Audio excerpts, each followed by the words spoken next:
Welcome to the Tea with Martha, where we spill the tea on the untold truths and real struggles of entrepreneurship. I'm Martha Pachow, a fellow business owner who's learned the ins and outs of business the hard way.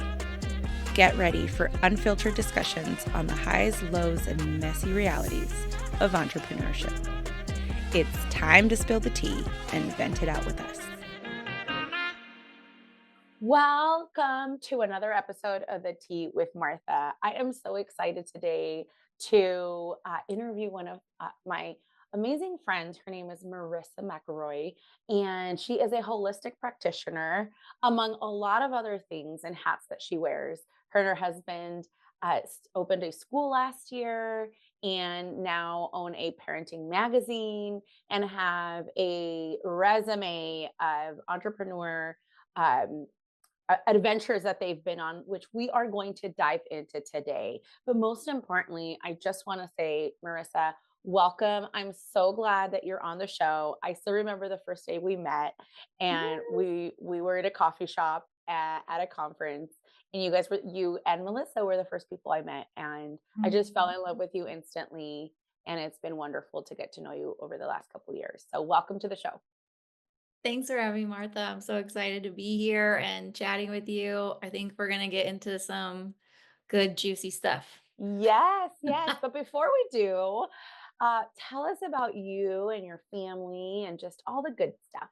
Cool. Yeah. My husband and I will celebrate 20 years of marriage in October, which is wild because there's no way I'm old enough to be married for 20 years.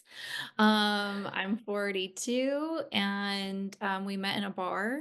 So that's kind of fun. So you can like meet people in the places that you don't expect. Even I wasn't like fully walking in my faith at that moment, but the Lord worked things out along the way. And you just never know when you're going to meet your husband.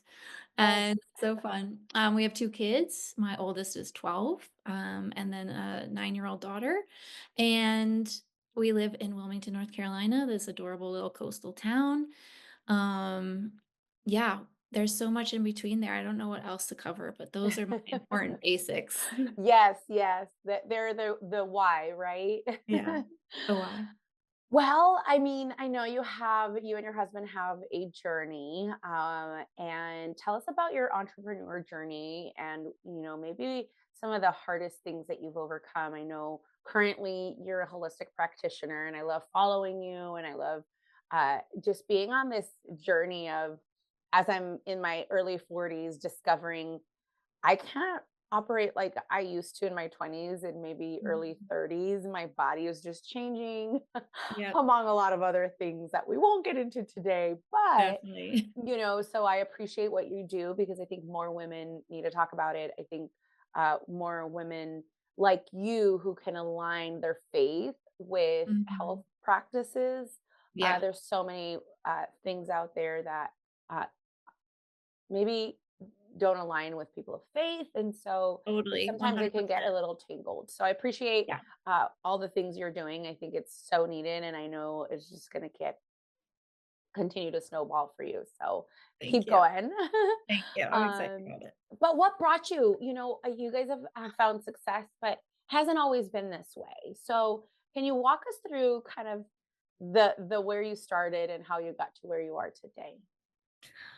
Um, I think that starts with my husband, and he grew up in Detroit. So literally Detroit is a whole vibe, and there's a lot of just hardworking people.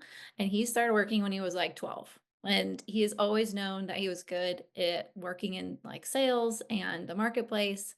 And so when I met him, he was like already working full time in his career for like 5 years. And I'm just like fresh out of college, like still kind of figuring that out. But we kind of hit the ground running. And what's funny is we started our entrepreneurial experience in an Amway MLM. Like the original multi-level marketing business, which we're both from Michigan. That's like where it all started. And, I didn't like, I was not seeking that out. It was just more of like, we met these people, they were Christians, and that's ultimately where my husband got saved, was at an Amway convention, and, we got married, like, 2 months after that. So, it was kind of wild, like, definitely looking back, I'm so grateful for the lessons. They're very into, like, personal development, and they were Christians, so they were always promoting the word of God. Obviously, I look back, there were some unhealthy things about that, but I'm extracting the good. And that really propelled us in having like a bigger vision for our life and what our life could be like in terms of lifestyle, not just money, but time freedom, being able to travel when we want, even getting to a place where we thought it was possible to do something like homeschool and hire tutors to help support that, and ultimately led us to starting a school that would help other families do the same. So, I will say being around people who had a bigger vision for their life and lived not traditionally, where it's like go to work, get a good, go to school, get a good job, work forever in the same job for many, many years. And we just see that model in general really shifting, right? I think over our generation, if you can agree. Um, and so yeah, that's where it started. And then we launched our own business when we lived in San Diego, like a marketing and branding agency. It was mostly Brad leading that. I was home with our kids by choice. But yeah, through that experience, learned a lot. Ultimately, had to close it down. And that's where we get one of the first really hard lessons of financial management, character, and who you work with and partner with. Lots Mm, of great hard lessons through that experience for sure. yeah, yeah. Tell me a little bit more about that. So you had a partnership and that kind of went a little bit south, or it just wasn't working out? Yes. So we had built the business to a point where it was doing pretty well. And so much so that somebody we were doing a little bit of business with took notice. Um, and actually we were working towards them like purchasing the company. And so, a few months into that process, we started doing a lot of business with them only. And through that, just there was some bad decisions on our part, non-integrity things on their part. And we ultimately decide like we find ourselves in this position where we're like driving Uber at night to pay our employees. Like we're doing whatever we can to stay afloat. And at some point you do that long enough and you have to have a sobering moment where you're like, this is not working.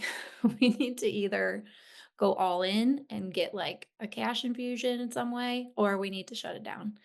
And I Mhm. just felt this moment, like just this total peace. At that time, we had been walking with the Lord for Mm, a long time. This was in 2018. And felt like this total peace in saying, we need to close it down. This is run its course. But we're also mhm. not just going to bankrupt the business. I believe that the Lord is telling us that we need to honor all of the debt ourselves personally. And Wow. so that's what we started that journey. It was not fun. There were lots of hard conversations. Um, we had Wow. employees sue us. We Mm. we ultimately moved. We were living in San Diego at this time with 2 young kids, so it's already expensive to live there. So Yeah. we moved out of the apartment we were living in, moved into a really not nice RV. Like, I'm talking 180 square foot old RV, and start just paying off the debt as much as we can. But I will tell Wow. you, Martha, the next month, my husband got an opportunity to do a consulting gig that paid him more than we had ever made in 1 month. So, Wow. Oh, I the just Lord got is chills. I know. It's I just want to take a moment and honor that. I even get teary eyed because there is very few people in today's world, and even I think in my parents' world, right? Like it's just not the cool thing. It's not the usual thing. People people want comfort. People want quick fixes. People want the easy way out. And there's something to be said about honoring our word, about being integral, whether it's fair or unfair. Often it's very unfair. Mhm. And we feel wronged. And so therefore we sometimes make excuses and justify Yeah, maybe it's maybe easy to do. an Yeah. easy way out because Right. look at what they've done and this is unfair and look at how, what's happened to us. But Right. that is just remarkable, and I am a believer in what you sow you will reap. It's not always in our timing and not always in the way that we think it Right. should be, but God isn't he doesn't lie. Right. He's not Exactly. human like us. Right. And so I can see, I mean, just by knowing you, I can see um how that's God's honored that. And more importantly, I think what a legacy to leave your children. Right? I Mm. can't imagine having to pack up, having small children, and now Yeah. having to live in an RV to not because maybe spent it wrong or overspent or lived out of your means, Right. but because like you Yeah, were that working hard and right, that's true. you found success and then Yeah. something happened that brought you to that. Yeah. That is so monumental. I can't even. But okay, keep going. Good. It Tell us was a more. good lesson. Yeah, it was one of those lessons that you're like, "This is I almost felt like it was an invitation too from the Lord. He's like, "What's Mm, really in your heart? And do you mm, really trust me?" I will say mm, since then, my just my reverence for mm, money and what it means and how you handle it, not just for yourselves, but if you are taking other people's money, you need to treat it like it is holy, as it's it and it's is. like, it's such a trap too. It's so easy to get caught up in the trap of the greed of Yes. it too. But when you get to that moment, it's truly like money literally doesn't create value for me. Like stuff isn't valuable to me. When you have a moment like that, that's like all or nothing, and you choose the honorable thing, it also now the stigma behind it, like you almost get Mhm, like a vaccination against it. Like, now, don't get me wrong, like, you still need to guard your heart because you can get prideful again. It's very easy to slip into that, but I see it specifically around money, how easy it is to have this slippery slope of just like little choice by little choice that eats away at your character.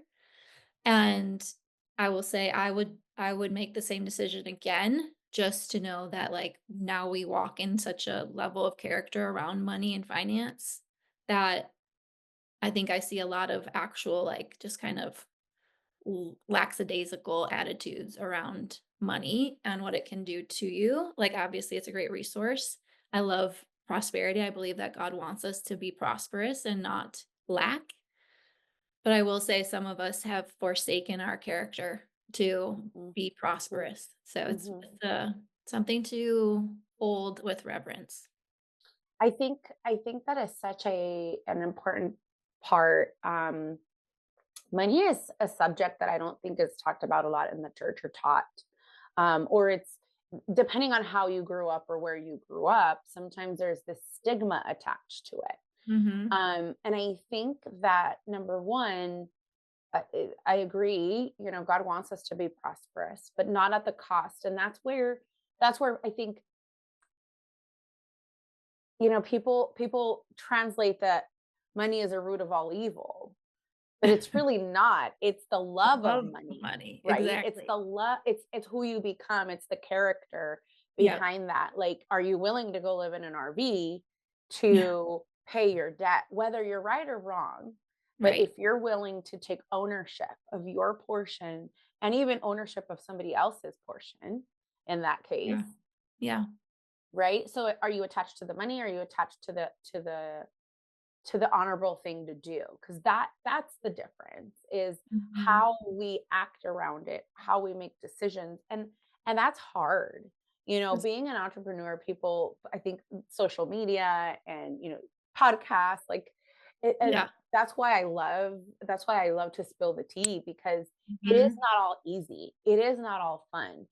You want to get to know yourself, become an entrepreneur. That's so good, girl. You Yeah. can't you 100%. can't say who you are until you are curled up in a corner Yep. not knowing how you're going to make it another day because you got Yep. everyone calling you, everyone trying to sue you, not enough, not 2 pennies Yeah. to rub together. So you're like, "Do I pay Pete or do I pay Paul?" Because either way, it's gonna it's really hard. We like to show the highlight reel, but Mhm. I think this is where, are you a person of your word? If you Yeah. say you're gonna do something, do it. That's that's the advertisement Yes. that we give as Christians is, Yeah. are you Ooh. gonna follow through? Mhm. What is the advertisement? It's not what you post. It's not what you say you're gonna do. It's not the Yes. verse that you like, "Oh, this is mine. I'm gonna make a little cute little pose." It's what you actually do Mhm. when nobody's watching. What you actually do when should I, you know, do this or do I do that? But I told I Mhm. would this. Oh, they'll understand. God Right. will Oh, the forgive me. grace. The The grace. grace thing. Yeah. God will forgive me. Oh, there's grace. Grace is sufficient. Right. I've heard things from Ugh. people not paying, arrangements, rents, whatever. And the person not paying the other person and then turning it around and saying, God's gonna answer your prayer. I'm gonna pay you. And just very like facetious and you're I just can't like, even. I Like, can't even with that. And then they use God in the conversation. Like, if you are um, listening to this, please don't do that. Please please. just do the honorable thing. Yeah. Please don't throw us all under the bus Right. because that's what happens. The It's so true. people the people that run, they're like, "Oh, they're Christian. Oh, don't do business with them," or Exactly. it's because of that. It's because It is. people don't follow through with their word. People don't do the right thing. People don't honor their obligations, Mhm. and then they use God to justify their behavior. Right.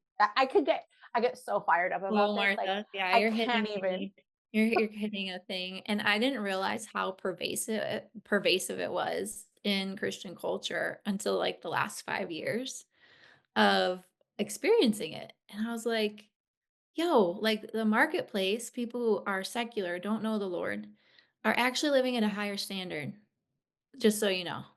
And so I you know, kind and of a it's it's it's heartbreaking.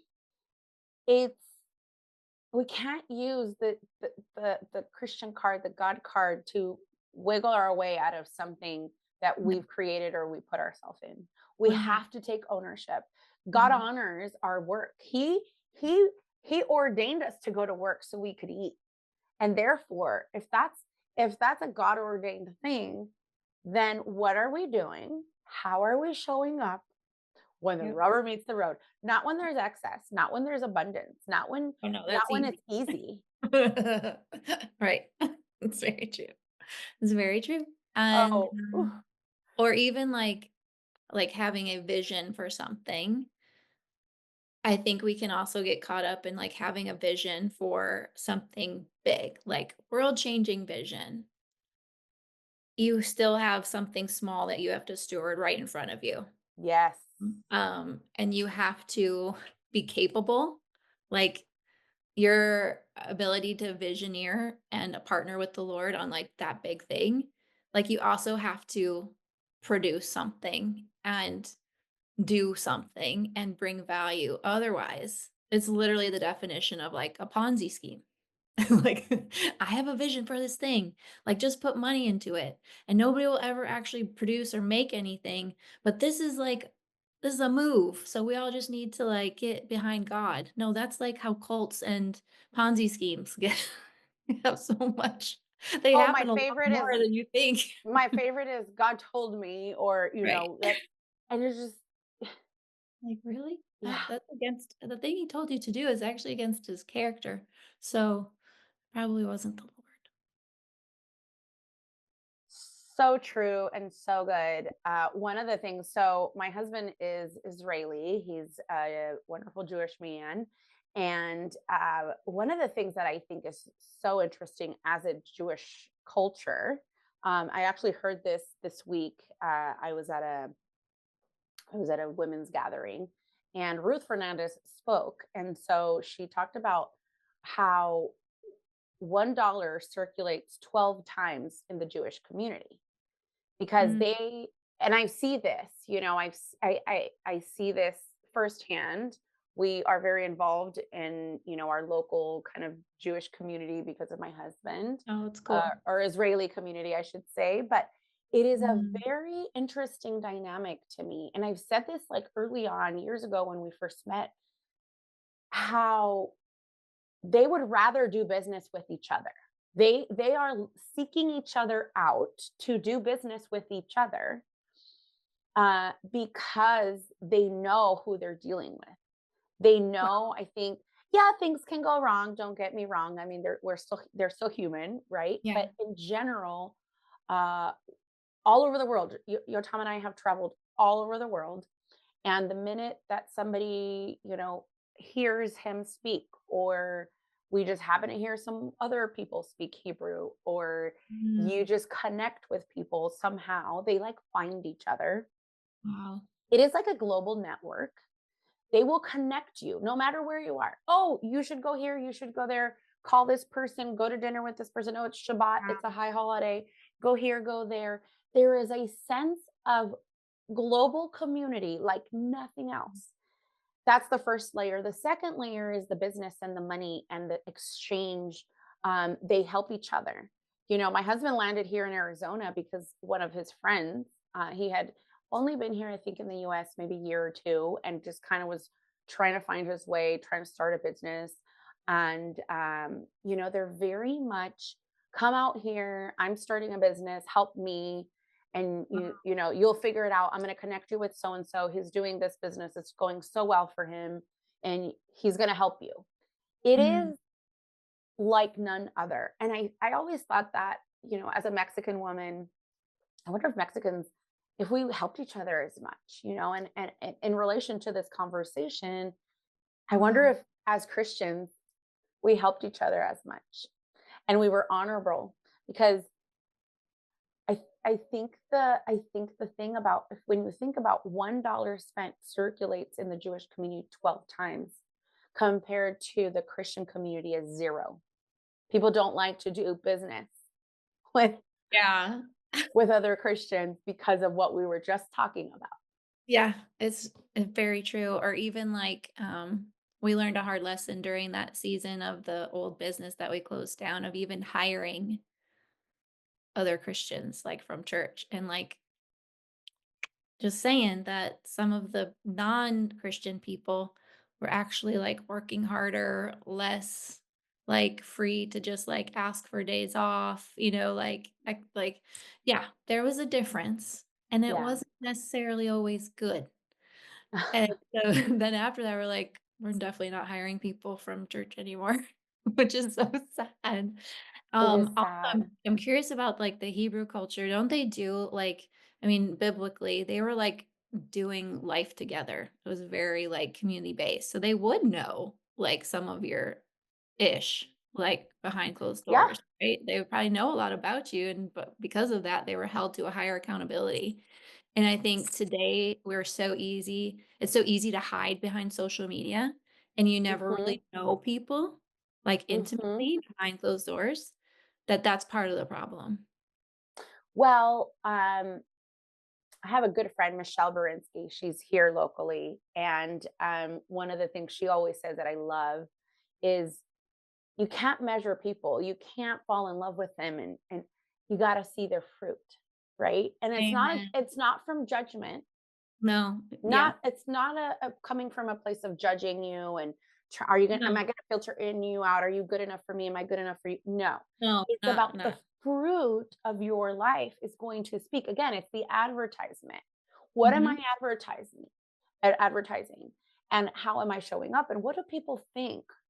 And it's not a way of like, I'm concerned of what they think, because I frankly don't. It's just more of, how am I coming across?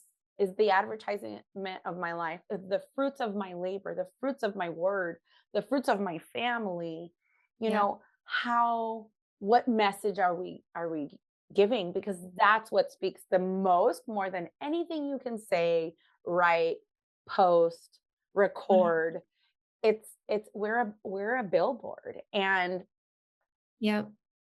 Yeah. getting to know each other in a deeper way, that's when we see the fruits of Yeah. who we say whether we say we are who we are or not. That's like that shows us, that shows people. And I think it's something that just needs, we need a kind of an awakening of that. I think we just Yes. think we're a certain way as a community, as a people of God, but it's just, I think I get so passionate about this because I've had Yeah. my journey too, Yeah.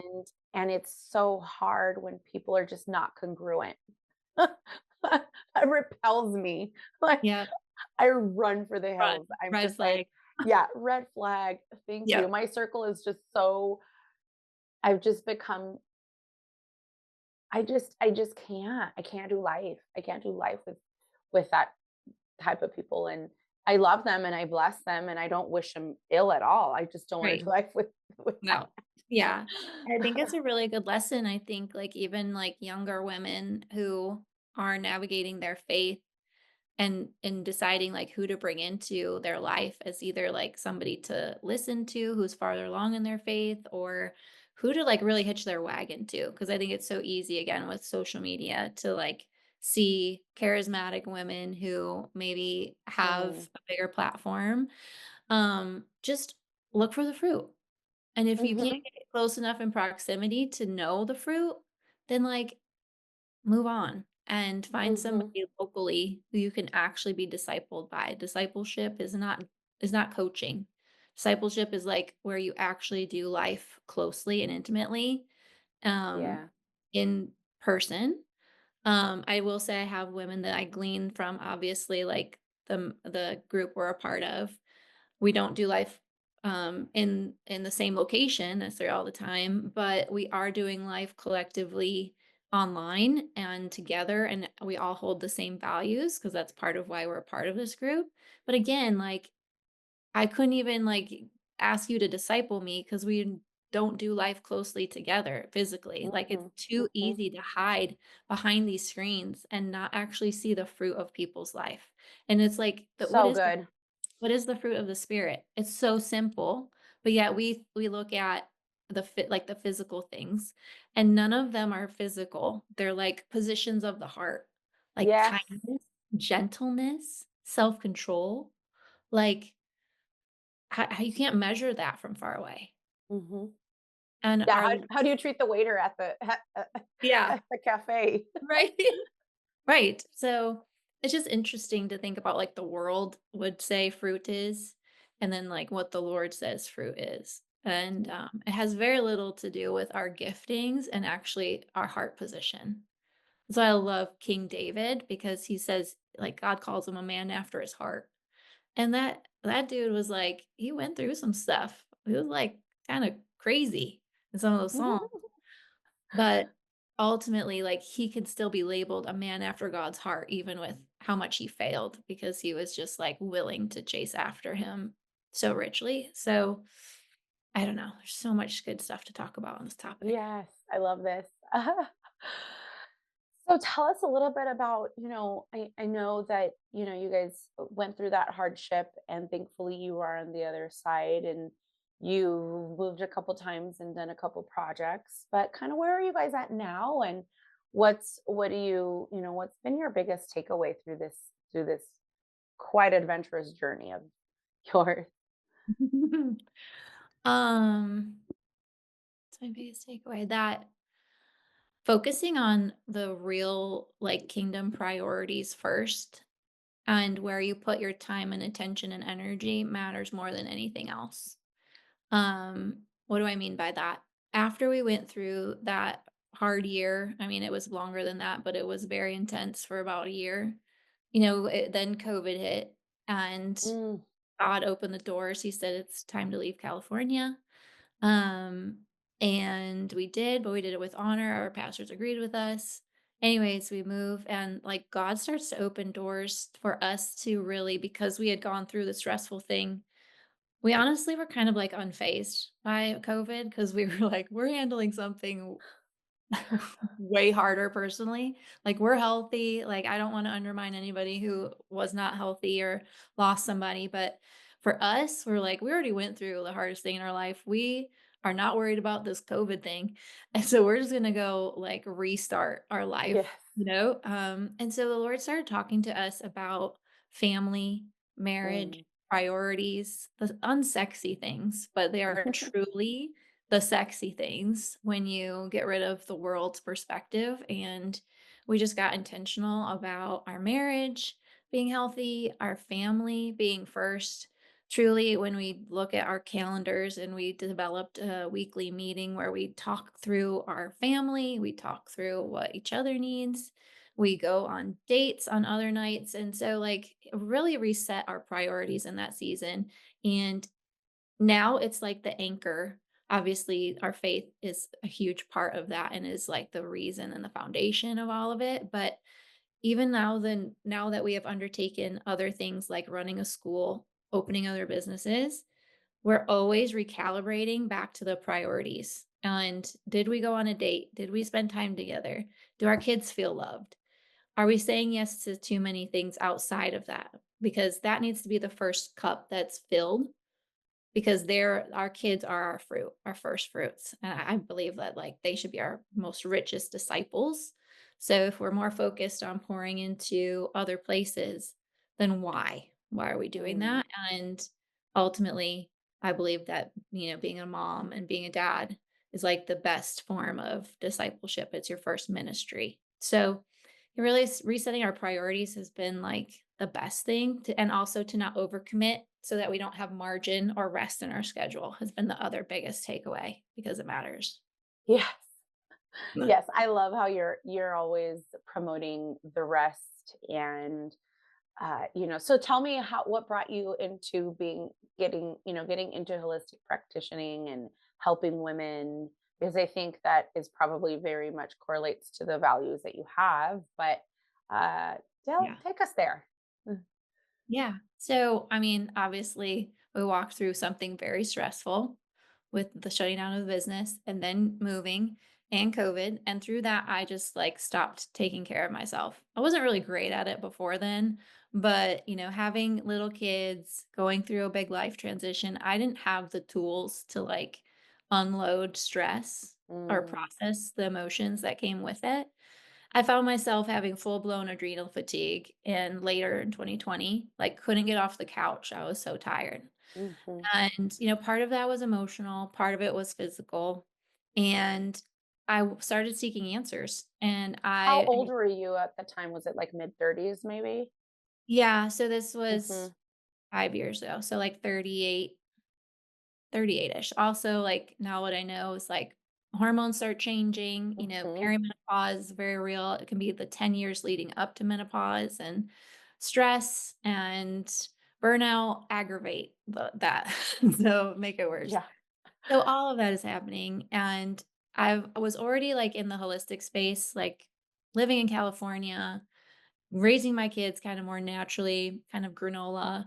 I was already like wanting to fix my problem outside of Western medicine. So, seeking holistic answers to my issues, which weren't like a full blown disease, but it was just bad enough to feel horrible all the time. And, you go through that lane, and as a person of faith, and knowing because of my years in ministry and doing things like deliverance and knowing that there's a very real opposite force in the world. And there's a lot of new age involved in the holistic wellness space. And I Mhm. was like, I just want somebody to give me some answers. And I don't want anything to do with that stuff. So it was really hard to navigate, find somebody who could help me who was like a practitioner. Ultimately, I found somebody who was another integrative health practitioner who was also a woman of faith, which was awesome. And so she did testing, and that's ultimately like what opened my eyes to okay, we can have the healthiest soul. We can be super connected to God. But if we're not stewarding our physical health, we're missing a Mm, big piece of the puzzle. mm. And I think a lot of Christians see it as like vanity, or again, they live in like the hyper grace thing that's like, well, my time is up when my time is up, and that's the Lord's decision. Well, Yeah. actually, He gave you this Or I'm gonna run my body to the ground and God's gonna right. heal me. Yeah, exactly. Right. Like, I need another miracle, Lord. Just touch Yeah, me again so I yeah. can feel good. There's miracles and there's blessings. You don't need Mm. to be constantly Ooh. living in miracle mode, like, live in blessing because you're stewarding. Ooh, girl, we could be done right here. That was so good. With money and your health. Yes, that was so good. I'm good. Okay, thanks. Okay, bye. Love you. Oh, yeah. See, guys, see why I love having conversations with Marissa. Her grace and her wisdom, she just drops it like it's hot. Love you. I'm feeling extra fiery lately. I don't know if it's, like, 42, but there's, like, a whole new version of Marissa who's coming out Yes, this season. I'm like, here for I don't it. care." I love it. Yes, we want it. We need it. Keep going. Yeah. So, I eventually was like, "Okay, Lord, this feels like another piece of the puzzle to really help women unlock what they're meant to be gifted in and how they're supposed to steward their life." Like it's very real. Like I also did a lot of ministry at the altar for lots of years, and I saw women coming back for like the same issues over and over again. Like, I Mm, just need to get free of this thing. Babe, you're free. You have to go renew your mind. So mm, encouraging women to do that piece, the soul piece, your mind, your will, and your emotions. But now we have this physical body piece that needs time and attention and energy. It is literally a walking miracle. Like, science just proves what God created is so like incredible in terms of like how our mm, body functions, what's inside our body, how it's created to heal naturally, how it does heal. Like, I don't know. It's really incredible the more I study it. And I just feel like it was a missing piece that I know I even did not take care of because I was living in this place of just grace, like, and not really being conscious of it or thinking it was mhm, identity to want to be not spiritually fit, but be fit physically. It mhm, almost feels like it was like this little like underlying message of like, that's vain. mm, No, actually, I think that God wants me to take care of it. And the stronger I am, the longer I'll live. Also, like, the world we live in is just more toxic. Like, mhm, more processed food, more chemicals. We cannot just be sitting back thinking it's okay, like, it's not that different yeah, than it was when we were growing up. It's wildly different, and if you're not doing something intentionally to, like, regularly detox or unload that toxic burden, the disease rates are going up. More people getting cancer, more people getting sick, autoimmune disease that comes from somewhere. It's stress and what goes in, on, and around our bodies. And yeah, so I just feel like God's like waking people up. And I think mhm. that as his family, he wants us to be the most fit spiritually, soulfully, and in our bodies. Why wouldn't we be? So that's what I'm here to do, is spread the good news about holistic health, but from a faith-filled perspective that really honors God and helps women get answers to things that they're experiencing, which sometimes goes back to the soul, because Mhm. sometimes we have unprocessed grief that we have not dealt with, or we have a heart wound that's like affects us physically. Yes, so it's so funny you brought that up. I have a good friend, her name is Summer. She's here in town. We've done our life with our kids, and we've gone through many seasons, and she just yesterday sent me this. She's like, "Hey, can you come to the conference to a conference with me? Exposing spiritual roots of disease conference." And Wow. uh-huh. Cool. And she's like, "Okay." I said, "Okay, yeah, absolutely. Let me get the book. I'd love to read the book before, it's in May." But I just thought it was so timely, exposing spiritual roots of disease. And there's a book. I think that's exactly what it's Mm. called. I don't know if you've heard of it. No, it sounds cool though. Yeah, I'll have to let you know how that goes. But I think it's so we are not just mind, we are not just body, we're not just spirit. It's all of it. And it's all connected. And again, we don't talk about it enough. We like to just somebody pray for me, and then we go and we put all this stuff in our body and wonder Yeah. why. Right. So again, it's So I think God blesses our action. God blesses the work of our hand. God blesses. He's waiting for us. He's not somebody who's going to come and do the things for us. It's so important that we take massive action, and that's when he moves and he meets us. But it's there's this idea that we don't have a say, that we don't have that we can't do stuff, that we're taking it Right. out of God's hands. And I think it's quite opposite. I think we have to take massive action and take care of our mind, take care of our body, take care of our family, our Yes. pocketbooks, like steward what God's given us, Yeah. including our body, not just our pocketbook. It's stewarding our bodies for that. So, Yes. well, Oh, uh, I just love this conversation. I could continue to talk and talk, but I would love for our listeners to connect with you. Where can they follow you, Marissa? okay. So I am on Instagram, Marissa Renee McCrory, all one word. Um, femininebydesign.co is my website for the health. And women, I can work with anyone pretty much anywhere, even in other countries. All the lab testing we do is not predominantly blood work. We're testing other things. So testing can be mailed right to you if you are looking for like holistic answers to maybe you're in perimenopause and you want answers around your hormones. Maybe you are feeling burnout. We have testing for that to help you just get answers and then have a specific personalized protocol for a season and then for you to learn some of the lifestyle habits that go around it. I'm really about empowering women along the process while coaching them and so that they can walk out their health in a way for the rest of their life, really being curious, stewarding it themselves. But sometimes we just need a guide in a season that helps us. So that's what I'm about. And so yeah, the website and then Instagram. I love sharing stuff around the health side with our soul and our bodies. So there's a little bit of both from a faith perspective. I love it. I love it. All right. Well, Marissa, it has been fabulous having you on the show. Thank you for sharing such vulnerable details and just dropping all the wisdom.